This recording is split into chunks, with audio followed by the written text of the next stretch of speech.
लोकसभा चुनाव के मद्देनजर तीसरे चरण में 93 लोकसभा सीटों के लिए वोटिंग जारी है। और इस बीच देश के प्रधानमंत्री नरेंद्र मोदी और केंद्रीय गृह मंत्री अमित शाह ने भी अपनी लोकसभा सीटों पर वोट डाला।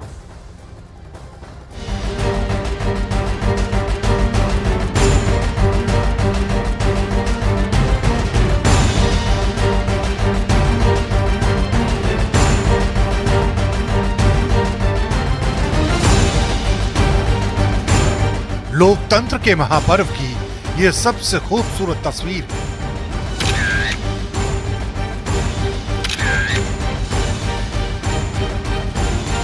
और इस तस्वीर के केंद्र में हैं देश के प्रधानमंत्री नरेंद्र मोदी,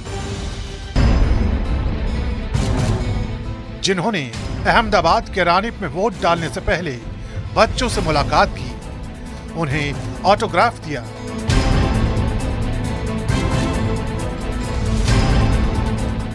और बड़े भाई के पैर छूकर आशीर्वाद दिया। इस दौरान पीएम मोदी ने यह संदेश भी दिया कि मतदान कितना बड़ा दान है।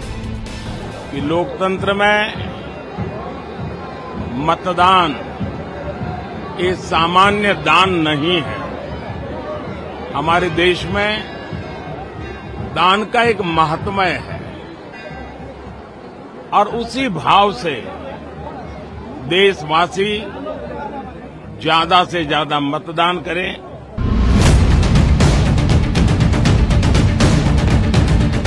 अपना वोट डालने के बाद पीएम मोदी ने जहां ज्यादा से ज्यादा मतदान की अपील की, वहीं इस दौरान पीएम मोदी ने चुनाव आयोग का भी शुक्रिया अदा किया।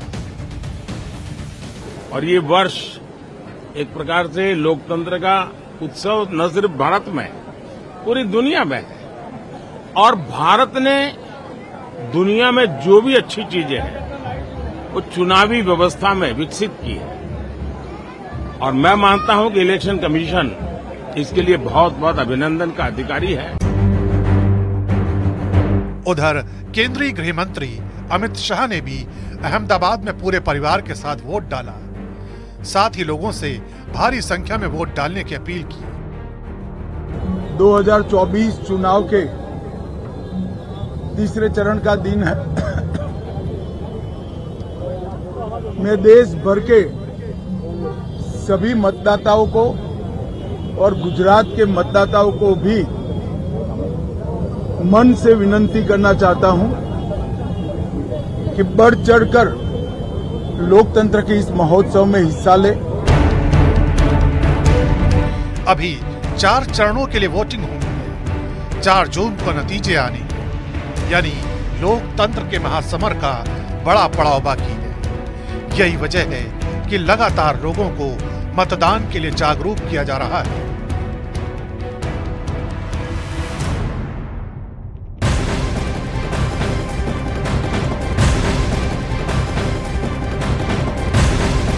और लोकसभा चुनाव के तीसरे चरण में पश्चिम बंगाल में बमबाजी हुई है। ये बड़ी खबर आपको बता रहे हैं। जो तस्वीरें सामने आई हैं उसमें एक आदमी बम फोड़ता हुआ यहां पर नजर आ रहा है। बस वो तस्वीर इस वक्त आपके सामने हम दिखाने जा रहे हैं, जिस वीडियो में पश्चिम बंगाल के मालदा का जिक्र किया जा रहा है। जो तस्वीर भी आपके सामने, पुलिस के मुताबिक मालदा के रतुआ इलाके में पोलिंग बूथ के पास ये बमबाजी की घटना हुई है। तस्वीरें आपकी टीवी स्क्रीन पर। और अब पुलिस वीडियो के जरिए बम फोड़ने वाले आरोपी की तलाश में बेहद तेजी के साथ जुट गई है। मालदा के रतुआ इलाके की यह तस्वीर है, जहां आरोपी की तलाश तेजी के साथ की जा रही है।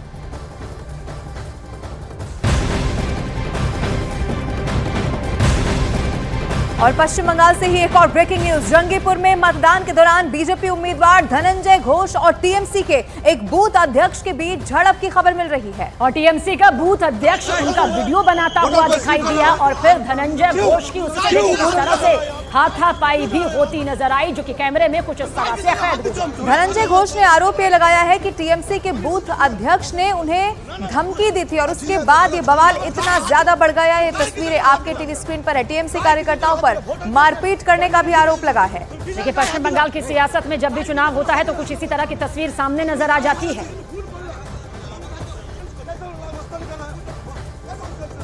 देखिए, एक प्रार्थी को भाजपा हम प्रत्याशी हूँ, उसको टीएमसी ब्लॉक सभापति डायरेक्ट हेट कर रहा है, बूथ एजेंट, पोलिंग एजेंट का जगह में, जो वोट केंद्र हो उस जगह में आप सोच सकते हैं एक प्रत्याशी को जैसे ऐसा व्यवहार कर सकता है तो जनगण का क्या कर सकते हैं। जंगीपुर में बीजेपी के कैंडिडेट धनंजय घोष पहले तो वो वोटिंग बूथ के पास गए, जो वोटर्स खड़े थे उनके साथ धक्का धक्की किया, उनको डराया, उनको धमकाया, वोट प्रक्रिया में बाधा देने की कोशिश की और उसके बाद वो कह रहे हैं कि मैं सीआरपीएफ और इलेक्शन कमीशन से दरखास्त करूंगा कि अगर जरूरत पड़े तो जगह जगह पे शीतल कुची होना चाहिए। और बंगाल के जंगीपुर सीट का जिक्र करें तो बीजेपी उम्मीदवार धनंजय घोष ने पोलिंग बूथ पर हुई मारपीट को लेकर टीएमसी कार्यकर्ताओं के खिलाफ केस भी दर्ज करवाया। आपको ये भी बताया, धनंजय घोष ने टीएमसी नेताओं के मनमाने रवैये के खिलाफ चुनाव आयोग से भी शिकायत करने की बात कह दी है। तो मुर्शिदाबाद में जंगीपुर सीट पर देखिए किस तरह से झड़प होती नजर आई, जहां पर जनप्रतिनिधियों को सामने एक मिसाल, एक नजीर कायम करनी चाहिए, वहीं पर कुछ इस तरह की झड़प वाली तस्वीर दिखाई दी।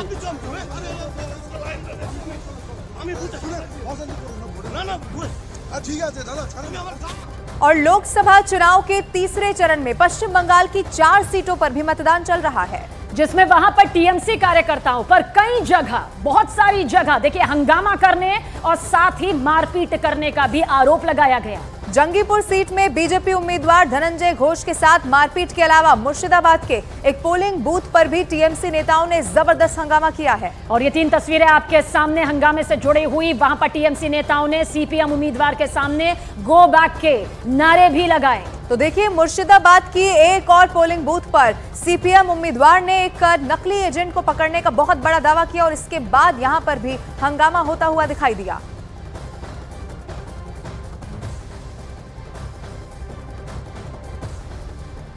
वहीं पश्चिम बंगाल के मुर्शिदाबाद सीट से सीपीएम प्रत्याशी मोहम्मद सलीम ने एक पोलिंग बूथ पर फर्जी एजेंट पकड़ने का दावा किया। और आपको ये भी बता दें, आरोप इस बात का लगाया गया कि टीएमसी के नेताओं ने उसे मतदान प्रभावित करने के लिए पोलिंग बूथ पर बैठा रखा था।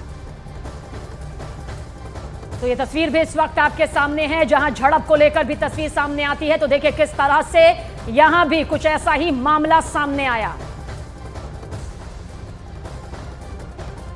लोगों को डराया जाता है, धमकाया जाता है और सबसे अजीब बात है कि पुलिस अफसर खुद करते हैं, गुंडे कुछ है। तो अभी वोट के दिन भी कहीं वोटर को रोक रहा है, कहीं पे वोटर को धमका रहा है, कहीं उस तस्वीर को छिपा रहा है और कहीं पे बोल रहा है कि आप वोट डाल दोगे तो बाद में रात को देखेंगे। इसलिए मैं आया हूँ कि रात में कुछ गड़बड़ नहीं है। और झारखंड के